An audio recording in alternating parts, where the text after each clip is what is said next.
বাজান এবার দিলটা নরম করে দেখেন এক ফোঁটা পানি আসে কিনা। আমার নবী যখন শুনছে 6 জন মানুষ কালেমা পড়বে, জিবরাইল নিষেধ করার পরেও বাবা নবী আমার গোশতের টুকরাটা হাতে নিয়ে বাবা চাবাইয়া খাচ্ছে। এইবার আমার দিকে তাকান, গোশতের টুকরা নবী খাইছে ঠিকই বাবা, কিন্তু আমার নবীর সমস্ত চেহারাটা বাবা লাল হয়ে গেছে। এই ঠোঁট দুইটা বাবা একটু পরে একবারে বিচ্ছিরি কালো হয়ে গেছে। বিষের ক্রিয়া এমন ভাবে আমার নবীর অ্যাটাক করছে,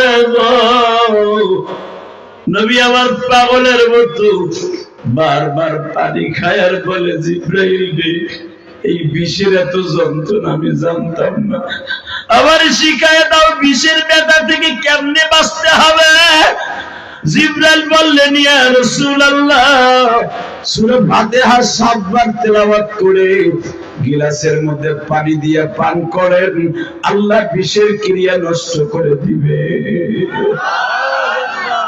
এ কলিজার টুকরা ভাইরা, বিষের ক্রিয়া ওই মুহূর্তে নষ্ট হয়ে যায় ঠিকই, কিন্তু মৃত্যুর 5 দিন আগে আবার ওটা জাগ্রত হয়েছে।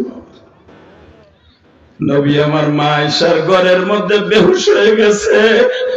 আয়েশা রে, ওই বিষের যন্ত্রণা আমার কলিজাটা ভেদ করে দিচ্ছে। আয়েশা, আমার সাহাবীরে কই, আমার সময় নাই রে আয়েশা,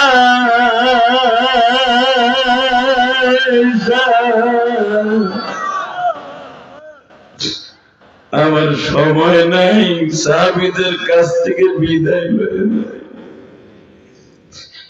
এক এক করে এক একজন সাহাবীর কাছ থেকে বিদায় নাই। একজন সাহাবী যেই মহিলা নবীর বিষ খাওয়াইছিল, ওই মহিলার যেই ছেলেটা হুজুরের বিষ আইনা দিছিল বাজার থেকে, তুর্কির বিষ, ওই ছেলের তো কালেমা পড়ছে, তার মা কালেমা পড়ে নাই। কালেমা নবীর দেখানোর লেগে পড়ছে, কিন্তু সে মুনাফিক ছিল। নাউজুবিল্লাহ বলেন। পরবর্তীতে আল্লাহ তাকে সাপের ঠোকরে মারছে। এই মহিলারে সাপ দিয়ে কামড়ায় আল্লাহ শেষ করছে মহিলার, কিন্তু এই মহিলার ছেলেটা কালেমা পড়ছে। এখন আপনি কানবেন,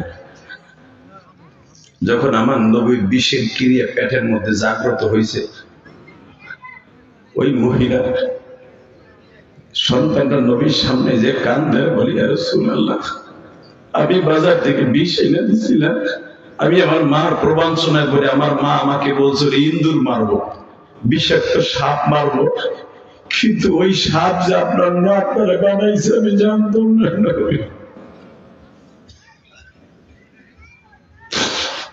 নবী, আপনি দেখতেছি বিষের মতো দাবাইতেছেন, বিষের যন্ত্রণায়।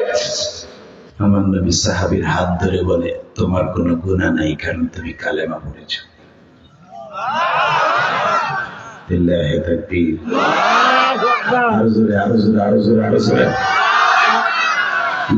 এবার আমার দিকে তাকাবেন, আর এক ফোঁটা পানি আসে কিনা আল্লাহর দিকে তাকায় তাকায় দেখেন আপনার গুনাহ মাফের আশায় যুবক ভাই যখনই বলেছে ওই বিষের ক্রিয়া আমার পেটের মধ্যে জাগ্রত হয়েছে, ওই যে ছেলেটা বিষ এনে দিয়েছিল, নবীর সামনে দাঁড়ায় দাঁড়ায় শুধু খতখত করে ছোট বাচ্চার মতো কান্দে। নবী আমার বলে, আমি তোমারে মাফ করে দিয়েছি, আমি তোমার মারে কোনোদিন মাফ করব না, কারণ তোমার মা আমারে একটা লোভে বিষ খাওয়াইছিল, আমি এই বিষ খাইতাম না, জিবরাইল আমারে না করছিল।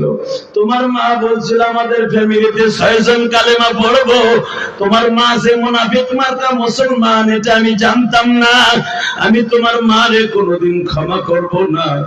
সঙ্গে সঙ্গে সাহাবী বলে, ইয়া রাসূলুল্লাহ, আমি তো জানি আপনি রহমাতুল লিল আলামিন, আপনি ফাতে মক্কার সময় যদি 8 জন সন্ত্রাসীরে মাফ করে দিতে পারেন, আপনি যদি আবু সুফিয়ানকে মাফ করে দিতে পারেন, আবু জেহেলের ছোট ভাই হিশামকে মাফ করে দিতে পারেন।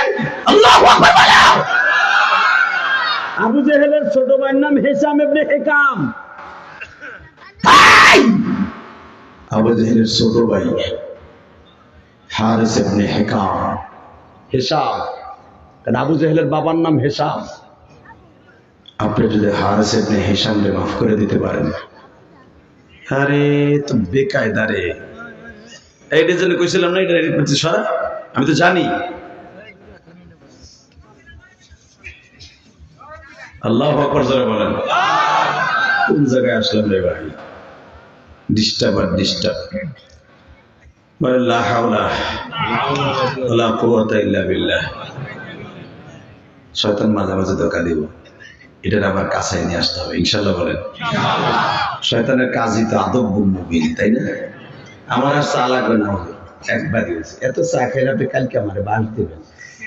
ভাত খাইছে টাহানি আবার চাও খাইছে না, এই একবারই যথেষ্ট। চা পুরো হয়ে গেছে, ফুল লাল দাগার উঠবে না, এই এক চা চলবো ইনশাল্লাহ বলেন। চা খাইয়ে সময় নষ্ট করে লাভ নেই। লিল্লাহি তাকবীর। ওই যে পোলাটা দিয়ে তাকবীর দিয়েছে, সেখানে চা খাওয়ানো লেগে না, ওটাও দিয়ে আইতেন না। ভালো আছেন না সবাই? রেডি রেডি বলেন তো লিল্লাহি তাকবীর, লিল্লাহি তাকবীর। দিন ইসলাম, দিন ইসলাম। আর কিছু করতে পারে না, আমার দিকে চাইতে। দেখেন পোলাই কি, পোলাই কত চালু সাহাবী। নবীর লাভ দিয়ে দাঁড়ায় কয়, নবী আপনি না আবু জাহেলের ছোট ভাই হারেসরে মাফ করে দিছেন? আমার নবী বলে, তুই আসল জায়গায় হাত দিলি। নবী আপনি না আপনার চাচা হামজারে যে শহীদ করছিল উহুদের মাঠে, আপনি বলছিলেন তোর আমি কোনোদিন মাফ করব না, তুই আমার পিছনে পিছনে থাকবি। হুজুর আপনি তো তারও মাফ করে দিয়েছেন, আমার মায়ের মাফ করে দেন না। আপনারা কইছেন ওয়াকাযা রাব্বুকা আল্লা তা'বুদু ইল্লা ইয়্যাহু ওয়া বিল ওয়ালিদাইনি ইহসানা। আমি আল্লাহ যদি আমার ইবাদতের পরে কাউরে সিজদা করার কথা বলতাম, মা বাপকে সিজদা করতে বলতাম, হুজুর আমার মা তো জানি মুনাফিক মার্কা ছিল, কিন্তু আমি তো সন্তান হিসেবে মার জন্য কিছু করতে হয়। নবী আমার মারে আপনি মাফ করে দিলে হতে পারে আল্লাহ মাফ করে দিতে পারে। এইবার কানবেন, দেখি মার পাগল কয়জন আছে। আমি জানি আমার আলেম ভাইরা সবচেয়ে মা বাবার পাগল বেশি। কারণ আমরা যখন মাদ্রাসায় পড়তাম এই শীতের দিনে, আমার আব্বা আমার একটা ল্যাপ কিনে দেওয়ার মতো তৌফিক ছিল না, কসম। আমি যদিও গোপালগঞ্জে জন্ম হয়েছি, আমার বাবা আমার একটা কম্বল কিনে দেওয়ার মতো পয়সা আমার বাবার কাছে ছিল না। আমার আব্বা আমার মা, আমার মনে আছে, তিনটা খেতা, মোটা তিনটা খেতা একসাথে সেলাই করে তারপরে আমার মা আমারে দিছিল। হয়তো অনেক এখানে স্কুল কলেজের অনেক স্টুডেন্ট আজকে অনেক টাকার মালিক। এমন একদিন ছিল আপনি যখন ভার্সিটিতে পড়তেন, আপনার বাবার ল্যাব কিনে দেন মতো তৌফিক ছিল না। তখন একটা ল্যাব 1 টাকা 12 আনা দিয়ে কিনতে পারতো বাপ, কিন্তু ওই তৌফিকও ছিল না। মা 2-3টা খেতা ভিতরে একটা চাদর সুন্দর করে সেলাই করে দিয়ে মোটা বানায় আপনার মা আমার মা দিছিল মাদ্রাসা স্কুল কলেজে পড়ালেখা করার জন্য। আজকে আমার মা আমার শীতের থেকে বাঁচানোর লেগে ঠিকই আমার মা আমার দিছিল, কিন্তু আমি আমার মায়ের এরকম টিস্যু পেপারের মতো 5খানা কাপড় দিয়ে ওই মাটির ঘরে শোয়া রাখছি।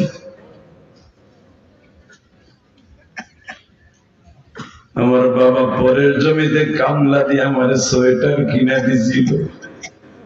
আমি আমার বাবাকে এইরকম পাতলা টিস্যু পেপারের মতো 3খানা কাপড় দিয়ে কবরে শোয়া রাখছি। আব্বা জানি না তুমি কবরে কেমন আছো। আমার কলেজের টুকরা স্কুল কলেজের বাইরে, বাবা মায়ের টাকা কোনোদিন নষ্ট করিস না ভাই। আমি তোদের কাছে 2টা পাও ধরে বলে দিই, এই যে যারা আমার ডাইনে ভাবে বসে আছে সবাই শিক্ষিত মানুষ, এদের কাছে জিজ্ঞাসা করবি, একটা বাবার সামনে যখন একটা ছেলে নষ্ট হয়ে যায়, এর চাইতে বড় কষ্ট বাবার কাছে আর কিছু থাকে না। যখন একটা ছেলে নষ্ট থেকে ভালো হইয়া নামাজ পড়ে, 5 ওয়াক্ত নামাজের টুপি থাকে, দেখবি মা বাবার কাছে কত শান্তি, এটা মা বাবা ছাড়া কেউ বুঝে না। মা বাবার হক নষ্ট করে জীবনে যুবক কোনোদিন ভালো হতে পারবি না। কথা কম না কেন? জোরে কম, আরো জোরে। তোর কোটি কোটি টাকা বাপরে কামাই করে দেওয়ার লাগবে না, তুই সৎ চরিত্রবান 5 ওয়াক্ত নামাজ পড়, স্কুল কলেজে পড়, বাবার টাকা নষ্ট করিস না মোবাইলের পিছনে, কোন মেয়ের পিছনে নষ্ট করিস না, কসম খোদা তুই যদি স্টুডেন্ট লাইফে মারা যাস, ছাত্র জীবনে মারা যাস, তুই জান্নাতি। আমি জিহাদি ফতোয়া দিয়ে গেলাম, তুই জান্নাতি। বাবার টাকা মোটরসাইকেলে মোবাইলে নষ্ট করস, একবারে তুই ভাবছো ওই টাকাটা কামাইতে তোর বাপের কত কষ্ট দিস, তুই জানিস, তুই বুঝবি একদিন যেদিন তুই কামাই করবি। কথা কম না কেন? কষ্ট হইতেছে আপনাদের? হুজুর আমার মায়ের মাফ করে দিবেন না, আমার মায়ের মাফ করে দেন। আমার নবী বলেন আমি মাফ করলেও তো আমার আল্লাহ মাফ করবে না তোর মায়ের, আমি জানি। কারণ মরার পরে আল্লাহ আর কোনোদিন কোনো মুনাফিককে মাফ করবে না। লিল্লাহি তাকবীর। মুনাফিক সেনা হয়ে যাবে ভোটের সময়, দেখবেন টাকা খাবে এক দলের, ভোট দেবে আরেক দলের। কথা কম না কেন? যার টাকা খাবেন তারে ভোট দিবেন, যার সাথে ওয়াদা করবেন তারে ভোট দেবেন, কিন্তু লোক দেখে দিবেন। ইনশাআল্লাহ বলেন তো? আল্লাহু আকবার জোরে বলেন। এইবার আমার সাথে বলেন, নবী মাফ করে দিল। আমার নবী এই পৃথিবীতে কয়েকজন মানুষকে মাফ করে দেওয়ার পরে আল্লাহ তাকে জান্নাতে ঘোষণা দিয়েছে। তার ভিতরে একজন নবীর সবচাইতে আপন লোককে মেরেছিল, একজন লোক, তার নাম ওয়াহশী। নাম কি? জোরে বলেন। উবাইদুল্লাহ ইবনে ওয়াহশী, ওর নাম হলো উবাইদুল্লাহ, ওয়াহশী হলো ওর গ্রামের নাম। এই জন্য হাদিস কোরআনে তাফসিরে ঠিক ওর নাম ওয়াহশী হিসাবে আখ্যায়িত হয়েছে। কথা বলেন না কেন? একটা লোকের নাম হলো, একটা লোকের নাম ধরেন আপনাদের এলাকার একজনের নাম হলো সবচেয়ে ভালো একটা নাম ওবাইদুল্লাহ, কিন্তু লোকটা ডাকাতি করতে করতে করতে নাম হয়ে গেছে ওবাইদ ডাকাত। কথা বলেন না কেন? কি আমার কথা বুঝেন না? হালাকি ওই লোকটার পরে পরজন্মতে আরো কয়েকটা ডাকাত ওই বাড়ি জন্ম নিছে, লাস্ট ওই বাড়ির নাম হয়ে গেছে ডাকাত বাড়ি। কথা আসতে গেলে বুবয় ওর বাবুরা বলে কিরকম হয় না? ডাকাত বাড়ি নাম হয়ে গেছে। কই যাবেন? ডাকাত বাড়ি না শেখ বাড়ি যাবো। পরবর্তীতে ছেলেগুলা শিক্ষিত হয়েছে, বিসিএস ক্যাডার হয়েছে, এমপি হয়েছে, এমপিও হয়েছে, তারপরে যদি কয় শেখ বাড়ি যাবো, অমুক শেখের বাড়ি, ও ডাকাত বাড়ি যাবেন। কথা বলতে হবে, কারণ ওই যে সিএস আর আরএস এর সময় তার নাম পড়ছে ডাকাত বাড়ি, এখন বিএস হইলে কি হইল? এখন ওই ডাকাত বাড়ি। এর মতো বড় শিক্ষিত হলে কি হইব? ওই হুজুরের মতো মুক্তি হলে কি হইব? ওইটি এখনো ডাকাত বাড়ি। কথা বল না কেন? জোরে কাট। এই মুসলমানের বলা কেন বলছে এখন বুঝবা। ওয়াহশী নবীর চাচারে মারছে, তারে ভাড়া করে আনছিল এই জামানার 1-2 কোটি টাকা না, 8 কোটি টাকা খরচ করে। এত টাকা তার যাইসটা দিকায় ওই এক জায়গায় বলবি না, দুইজন দুই জায়গায় বলবি। লিল্লাহি তাকবীর। আল্লাহ এই মাহফিলকে কবুল করেন। এত শীতের ভিতরে এত মানুষ আসবে, আল্লাহ আমার যুবকদেরকে তুমি ওলি বানাই দিও। আল্লাহ ওয়াহশী এত বড় জানোয়ার ছিল ইসলাম কবুল করার আগে, তারে যদি তুমি জান্নাতে আনোয়ার বানাই দিতে পারো, আমার এই কলিজার যুবকদেরকে তুমি আনোয়ার বানাই দিবা। আল্লাহ তোমার জান্নাতে জন্য ওয়াজিব করে দিবা। আল্লাহ তুমি এদেরকে ওলি বানাই দিবা। আল্লাহ শেষ মুনাজাতে তোমার কাছে যা চাবে আমি এতিমের সাথে পরে তুমি তাই দিবা। জোরে বল আরো জোরে। আমি সবচেয়ে বেশি দোয়া করবো আমার যুবক ভাইদের জন্য, ওরা যেন নিশাটা ছেড়ে দেয়। যদি যুবকগুলা নিশা ছেড়ে দেয়, খোদার কসম ওই যুবকগুলা আল্লাহর ওলি হয়ে যাবে। নিশা করে আজকে মায়ের জবাই দেয়, বাপরে মারে, বউরে মা করে, আসলে নেই। জোরে করে আরো জোরে। কষ্ট হইতেছে আমি তারপর বস করি। আর মাত্র 10 মিনিট কথা বলি। কত সময় চলবে? সারা রাত, সারা চলবে। বিশ্বাস করছেন? যারা উঠবে লুঙ্গি টেনে ধরবেন, পিছনে যারা উঠবে লুঙ্গি এমন ভাবে টেনে ধরবেন যে উঠতে না পারে। তাহলে আমি কব ধরে রেডি? লিল্লাহি তাকবীর। দেখছেন বাস চাচাই যা হ্যাঁ ধরিস না লিল্লাহে তাকবীর। আমার জীবনে বুঝলেন গাজীপুরে গেছিলাম ওয়াজে, ওর এক চাচা না কইলে তো বুঝবেন না, 2013 সালে বুঝলেন ভাই ওয়াজ করতেছি, লিমিট টাইমে কিছু কয়টা পর্যন্ত চলবো, হেজন কয় সারা রাত চলবো, প্রতিদিনই কয় সারা রাত চলবো। তা আমি কাছে সারা রাত চলতে হলে একটা শর্ত কি, লুঙ্গি টেনে ধরতে যে উঠবো। এক বুড়ে কয় গাজীপুরের মানুষ তো খুব কড়া মাল এগুলা। ভাই ওয়াজ শুরু করছি এর ভিতরে 10 মিনিটও যায় না, এক মগা উঠে হাঁটা দিছে, ধরছে বুড়ে হ্যাঁ লুঙ্গি টেনে ওই যাস, যখন ধরছে তাই না পলেস্টার লুঙ্গি গেছে ছাতা খুলে, এমন ভাবে টান দিছে পাঞ্জাবি না থাকলে তো বর্ডার গেছে বাইরে, কি যে একটা বিপদ হয়ে যেতাম। বুড়ে টান দিছে, তারপরে পোলা থাবা দিয়ে লুঙ্গিটা ধরছে, ধরে মানে টানে উপরের দিকে আর বুড়ে টানে নিচের দিকে, বয় বয় বয় বয়, আমি তো মুন্তা শিকার করেছি বইছি একাংশ বইছি, বহানের পর ওইটা যে একটা টান দিছে, ওই টানে দেখি আর কেউ ওঠে না, মানে সুখ টান এমন টান দিছে আর কেউ ওঠে না। আল্লাহ কি কাম, এক বুড়ে আমার সামনে সোজাসুজি বসা, হ্যাঁ পোষা হয়েছে আধা ঘন্টা আগে। বুড়ে চিন্তা করে আমি যদি উঠি, যেই যুবকে টান দিছে বুড়া বয়সে আমারও টান দিব, এই টান যে খামো মান সম্মান সব শেষ, কি করি। আপনারা যখন খেয়ালে কইছেন না, এই বুড়ে চিন্তা করছে, পরে কইছেন নাই, এবার সে খেয়ালের ভিতরে মারবো, লুঙ্গি গাছটা সরাই আস্তেই করে মহিলার মতো মারবো, চিন্তা ভাবনা করতেছে মার মুজে যদি গড়াই আর একজনের